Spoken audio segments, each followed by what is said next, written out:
I have a new book journal thing to show you today. I don't even know what to call this. I call it my supply book. It started out, it was supposed to be like a smash book, you know, one of those daily journal things, but it just kind of all by itself morphed into something different. But I actually found it very useful.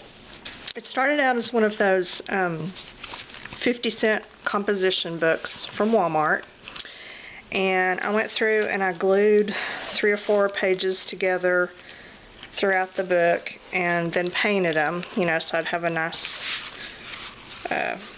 thick surface to start with, and I wouldn't have that weird white page syndrome, you know, where you don't really know how to get started. So I just randomly painted different backgrounds all through it, and my plan was to, like I said, make it sort of a smash book, but I wanted to have some kind of smash booky supplies in it on hand, so that, you know, it wouldn't be like a completely self-contained deal, but, you know, so that I would have a few things on hand. I wouldn't have to go searching for just the right little doodah to use in the book. So I started making little pockets and envelopes and things to put some scraps and supplies and things in, and then before I knew it, the entire book was filled with supplies, and like there's not really any room to smash. But I like it, and this has actually turned out to be really useful for me because I have an art room upstairs, but it's really more of an art supply room. It's kind of a second guest bedroom where I store all of my art supplies, and it works really well. You know, I've got it, it's full of bins and cabinets, and the closet's full, and there's plenty of room for all my supplies, but there's no work area.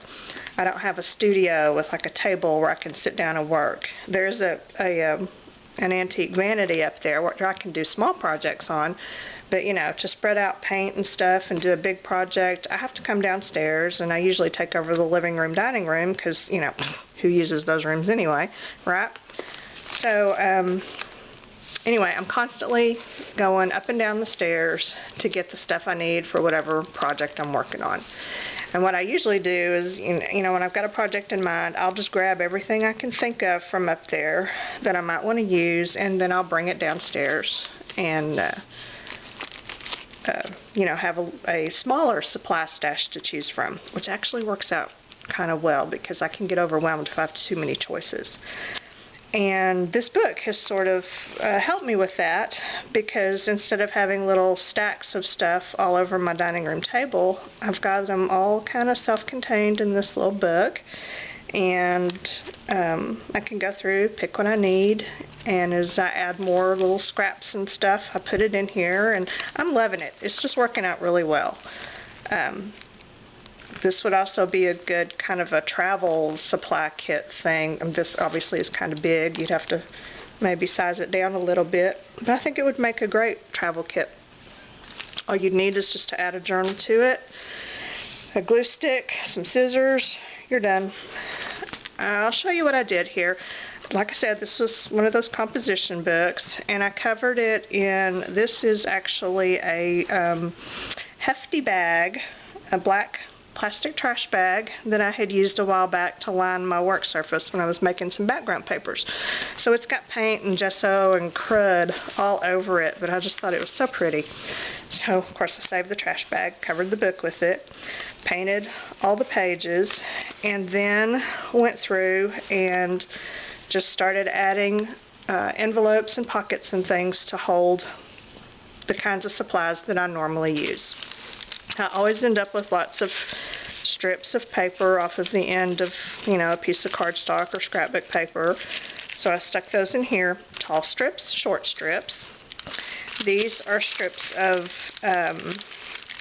paper. Some of these are pieces of, you know, paper towel that I use when I'm painting, tissue paper, you know, papers that are not cardstock or scrapbook paper. I keep wanting to say floppy. Okay, these are the floppy papers. There. And over here, fabric and ribbon. And I had this in my little travel journal kit, and I just stuck it in here. I don't use a whole lot of fabric and ribbon, so that's good just to have a few pieces. This is some business cards and some, what do you call them, you know, little sample credit card deals and, you know, anything kind of that shape. And this tag was laying around in my way, so I just stuck it onto a binder clip. Or not tag, but ticket. So that's what that is. I added tabs on pretty much everything, just for fun. These are journaling sheets, scrap papers, and some stuff that I've printed out. So again, that little pocket I sewed on the edges. This was another one of my paper towels that I glued to a, this was probably one of those big advertising postcards you get in the mail. And then just sewed down the sides to make that little pocket. And this is another little junk mail piece that I made to hold stamped images. And these are just, you know, random images that I've stamped onto tissue paper or onto, I use a lot of paper napkins. I really like paper napkins, and you know, you have to separate them and just use the top sheet. So there's usually one or two of those white layers that you don't need, and I use those to stamp on, because then when you collage these onto something, this thin white tissue paper, it almost disappears. You can't hardly see it at all. So that's what that is. And I stuck that there because it was laying there. That's just what I did. These are die cuts. These are some that I bought the other day. And these are things that I've cut out with my Cricut cutter. Just shapes and stuff. So I've got those, and then these are more cutouts, some frames, and these I punched out for a project the other day, and those were my leftovers, so I stuck them there. And these are envelopes. Some are blank, some I've already colored a little bit. And I just made, see, that was another one of those junk mail postcards that looks like, I don't know, maybe Bed Bath & Beyond or something, and I just made a little gusseted pocket for it. And this is tags. Here's some blank tags, and here's some printed tags.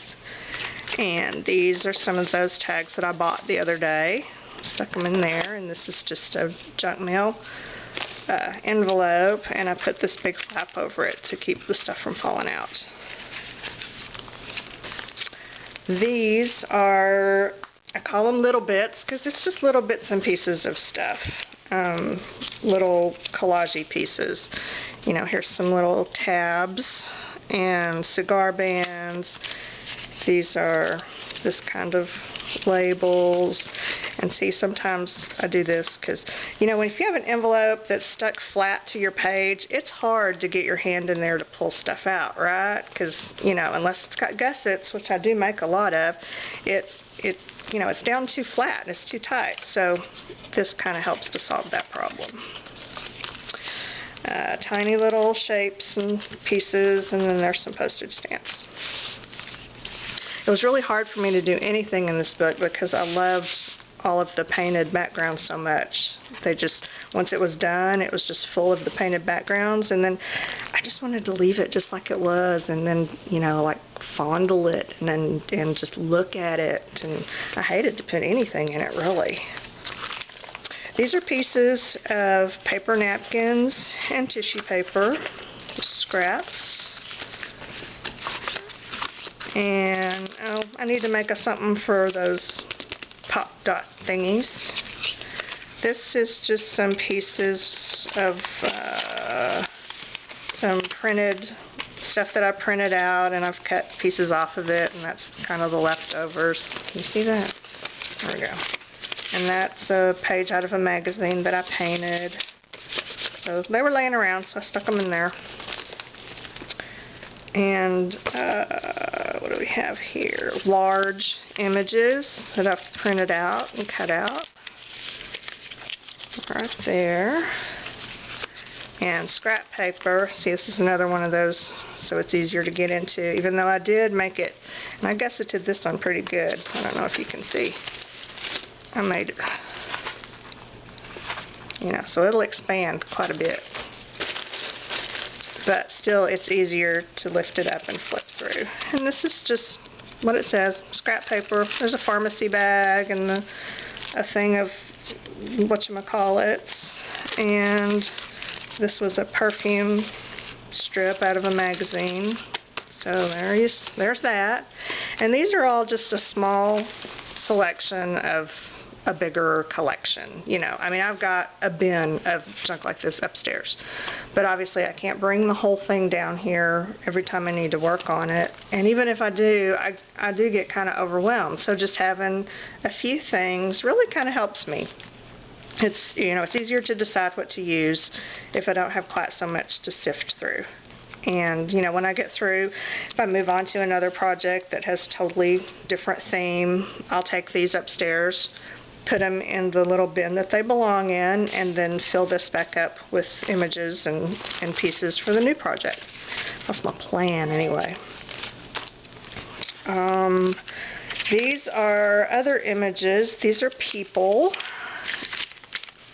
And over here, I've just used these clear envelopes for, there's objects and ads and animals and labels and flowers and room to grow.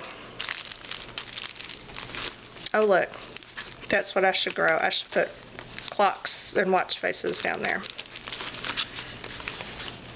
And these were pages left over from another journal that I didn't need, so I cut them out and used them here because they make good pages to, you know, what do you call that?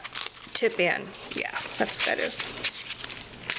I bought some rub-ons the other day. I'm probably like the only crafter in the universe who didn't ever have any rub-ons. So these were my first rub-ons. And it came with a sheet of little sticky jewel things and then pretty birds and stuff. So I've got a little pocket for rub-ons when I get some more of those, and then extra pages to add stuff. Or, you know, this is just so typical. So typical. My little cover's coming off. Okay, this is good. This is not a bad thing, and I'm not even going to edit this out because I'm going to show you my new favorite glue. One of my new favorite glues. Here we go. It is from, seems almost like I did this on purpose. I'll just let you believe that I did. Okay, this is from Beacon. It's called Fast Fix Decoupage, Bonds and Seals, Paper and Fabric to Wood, Glass, Metal, and Ceramic. Okay, obviously trash bags. It's not listed on there, but it'll work good. This is not what I used in the first place, and I don't remember what I used to glue this on here, but obviously it failed, so I'm going to try this one. But let me show you this glue. This, oh, I got it at Hobby Lobby, $8.99. It is really thin. I mean, it's a little thicker than water, but it's extremely watery. I was so skeptical when I got it. You put it on, it still looks like water, right? You rub it in, there's no tack to it at all. It's not sticky at all. I still don't understand how it works, but you know, I've used a good quarter of the bottle and it works great. It's especially good for really thin papers, tissue papers, mulberry papers. It works really great on those because, you know, it's so thin so it doesn't tear them. And then, you know, when you do collage stuff, how you usually do a little over the top as well. I'm just going to catch the edges here. But it won't take this long to dry at all. And then this will be stuck down good.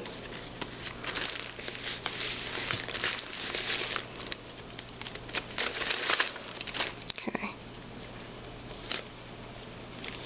Alright, looks good. I'll have to let it dry. Then I'll pull up a corner to make sure.